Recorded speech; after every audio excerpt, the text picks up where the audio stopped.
Salut à tous les requins, j'espère que vous allez bien. Donc avant de commencer cette vidéo, déjà je tenais à vous remercier vraiment pour l'accueil que vous avez pu faire sur la vidéo précédente, donc qui concernait du coup le métabolisme. Merci vraiment de vos nombreux messages, des commentaires. Je sens vraiment un engouement en fait sur le fait que je reprenne la chaîne YouTube et que j'essaie de la développer, donc vraiment je vous en remercie d'avance.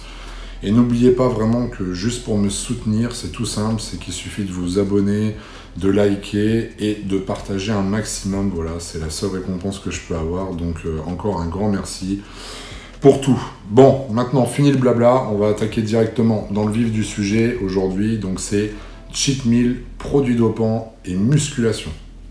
Alors, premièrement, pourquoi avoir choisi ce titre? Eh ben c'est très simple. Si vous l'avez remarqué, comme moi, en fait, c'est vraiment les sujets tendances du moment dans la musculation aujourd'hui, dans le fitness. Et malheureusement, en fait, tout tourne autour de ces deux sujets. Donc, si vous voulez, il y a eu vraiment moult vidéos auparavant abordant en fait ces sujets, surtout sur les produits. Et je pense d'ailleurs à mon ami Rob Transformer qui le fait très très bien. Mais cependant, moi, j'ai voulu faire cette vidéo en fait pour apporter vraiment mon avis en tant que préparateur physique. Je suis complètement détaché de ce monde du fit game machin truc, mais je voulais expliquer un petit peu tous les mensonges en fait que l'on peut vous dire ou essayer en fait de vous faire comprendre ce qui aujourd'hui n'est toujours pas compris finalement. Donc je te propose de bien t'asseoir, de prendre ton shaker comme moi de protéines Iron Shark et c'est parti. Donc, pour faire suite vraiment à la vidéo sur le métabolisme, parler du fameux cheat meal, en fait, me paraissait indispensable. Vous avez remarqué, comme moi aujourd'hui, la plupart, en fait, des nouveaux pratiquants arrivent même, avant même, en fait, d'obtenir des résultats, se posent la question ultime, à quand mon premier cheat meal, par exemple, quand ils rentrent en suivi? Et merde, déjà la question. Ça, c'est ce que je me dis, en fait, à chaque fois que je vois ce genre de questions. Attention, c'est pas méchant ce que je dis, bien évidemment. Mais au final, on peut se poser la question, à qui la faute? Donc si vous regardez la vidéo, en fait, et que vous ne faites pas partie de la génération 16-20 ans, on va dire, et des nouveaux qui arrivent, vous n'êtes peut-être pas forcément en mesure de trouver ça indispensable. Mais finalement, en revanche, avec l'arrivée des réseaux sociaux, les mentalités concernant la musculation et le fitness ont vraiment changé. Bien évidemment, grâce aux réseaux sociaux, notre sport se démocratise. Il attire de plus en plus de monde et ça c'est vraiment top. Et je pense vraiment en fait qu'avec le temps c'est exponentiel parce que la France on est déjà en retard là-dessus donc voilà. Mais les réseaux sociaux ont aussi ramené un tas de conneries sur le devant de la scène. Et ça c'est sûr. Donc je m'explique. Comment en fait de nos jours on peut estimer qu'on peut être capable de changer en fait de physique, de changer d'hygiène de vie et le tout en conservant une diététique trop riche, trop grasse, bref, en fait, sans changer ses habitudes alimentaires, ou du moins sans faire vraiment l'effort d'essayer. Et là, en fait, si vous voulez, on tombe dans un engrenage qui, justement, nous amène aux produits. Pourquoi? Parce que de nos jours, un débutant en musculation, il va préférer manger des saloperies et se gaver de calories, qu'on appelle calories vides, qui sont inutiles, en prenant à côté des produits dopants, plutôt que de faire, en fait, le nécessaire pour souffrir. Et tout ça, naturellement, bien sûr, obtenir un corps en meilleure santé, donc vous imaginez un peu la différence de mentalité qu'on peut avoir. Et là, je vous propose de revenir un petit peu en arrière. De base, il faut quand même savoir que les culturistes en compétition, et là je peux vous dire que je sais de quoi je parle, ont fait des préparations avec de la chimie dans le seul et vraiment unique but, en fait, d'augmenter les performances, d'augmenter les capacités physiques, d'augmenter le développement musculaire. En fait, l'état d'esprit, c'était le suivant. Il fallait absolument avoir un entraînement le plus intense possible, une diététique la plus idéale possible, et en fait, on optimisait les résultats avec l'ajout d'hormones synthétiques afin d'assimiler juste plus de nutriments. À aucun moment, le but de la prise de produit était fait juste dans le but en fait de pouvoir se gaver de conneries, tout en conservant en fait un gain musculaire, en ayant un physique sec à l'année, quoi. Donc, de base, inutile de rappeler que le cheat meal, c'est complètement inutile en fait.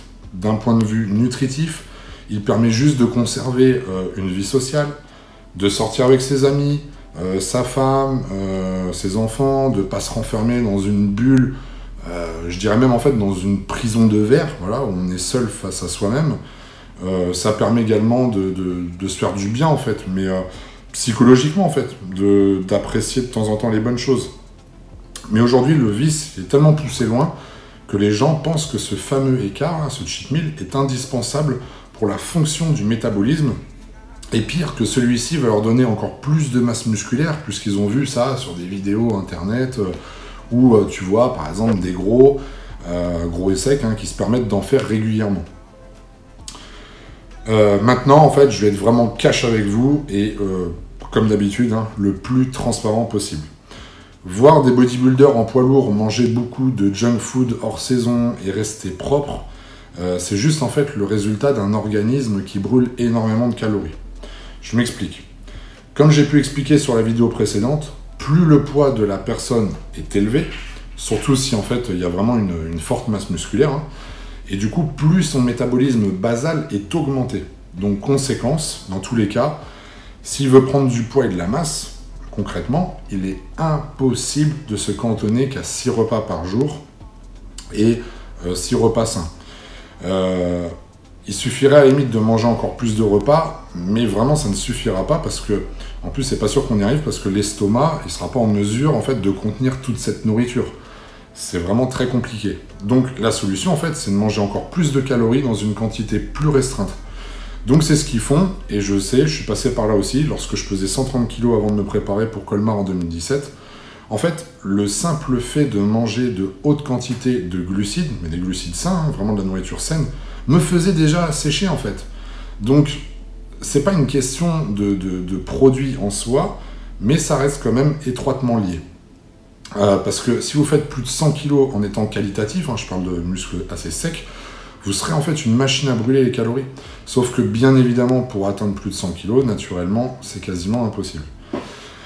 Mais ne croyez pas que les bodybuilders à haut niveau, en fait, qui pratiquent ce genre de choses, sont les plus dangereux en fait d'un point de vue santé.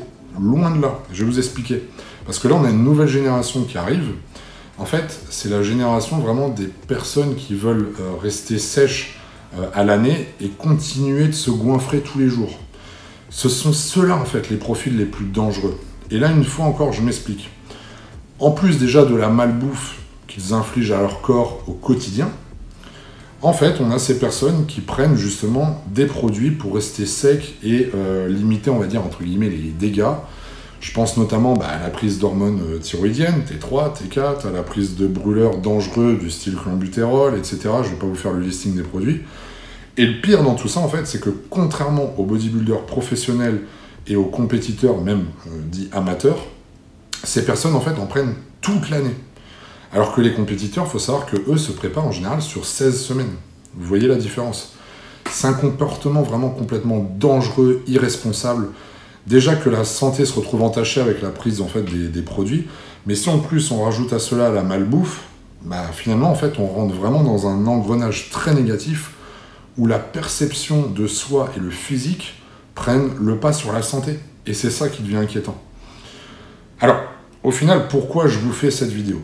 Pour tout simplement vous faire aussi de la prévention. Ça me paraît indispensable. Auprès notamment des personnes qui pensent détenir la vérité en regardant certaines vidéos YouTube.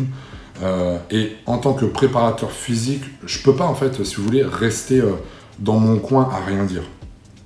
Aujourd'hui, ce que je trouve finalement inquiétant, c'est de voir que la malbouffe peut faire partie du quotidien d'un pratiquant de musculation ou de fitness.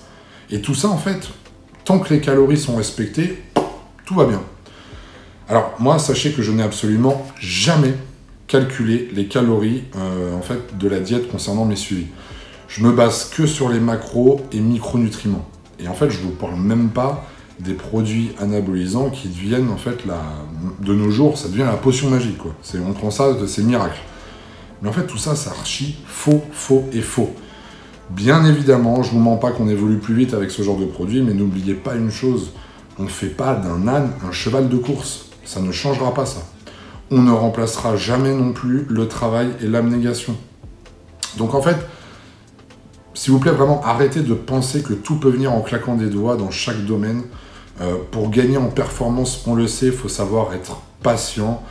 Et finalement, pourquoi vouloir rendre ce sport si facile, laisser aux gens laisser penser en fait aux gens que les résultats viendront sans changer leurs habitudes. En fait, c'est juste que l'être humain aujourd'hui, il veut plus souffrir, il veut plus attendre, il ne veut plus faire l'effort en fait tout simplement. Et c'est ça qui nous amène à ce genre de situation.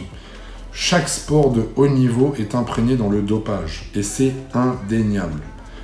Finalement, à qui la faute dans tout ça?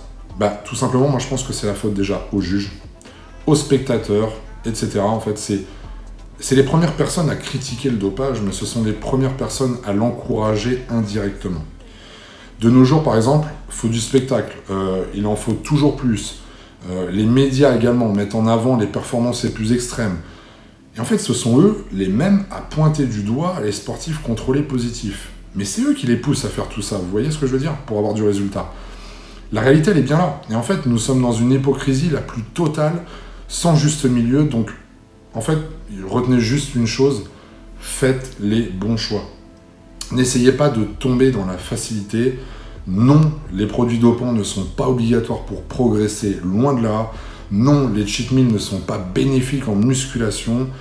Profitez bien sûr de temps en temps, appréciez les bons moments. On ne vous demande pas de vous renfermer dans une bulle, mais justement, chaque jour sera facile à suivre si vous suivez cette démarche. Ne croyez pas vraiment tous ces illuminés là qui vous laissent penser que vous n'êtes qu'une merde en fait, parce que eux sont plus gros, plus secs, ils bouffent de la merde et tout va bien.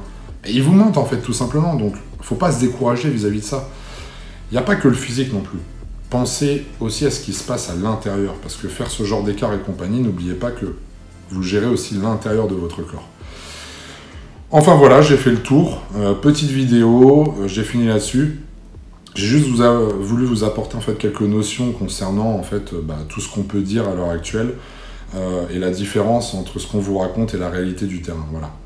En tout cas, sachez une chose, prenez soin de vous et comme je l'ai dit au début de la vidéo, pensez à vous abonner, à liker, à partager un maximum. Merci vraiment du fond du cœur. N'oubliez pas également 10% de remise sur le site ironshark.fr. Et pour le coaching, donc c'est toujours via mon site ironshark-coaching.fr. La bise à tous les requins. Prenez soin de vous. On se revoit très vite pour une nouvelle vidéo. J'aborderai plein d'autres sujets super intéressants. Je vous remercie du fond du cœur et je vous dis à très vite. Ciao, ciao!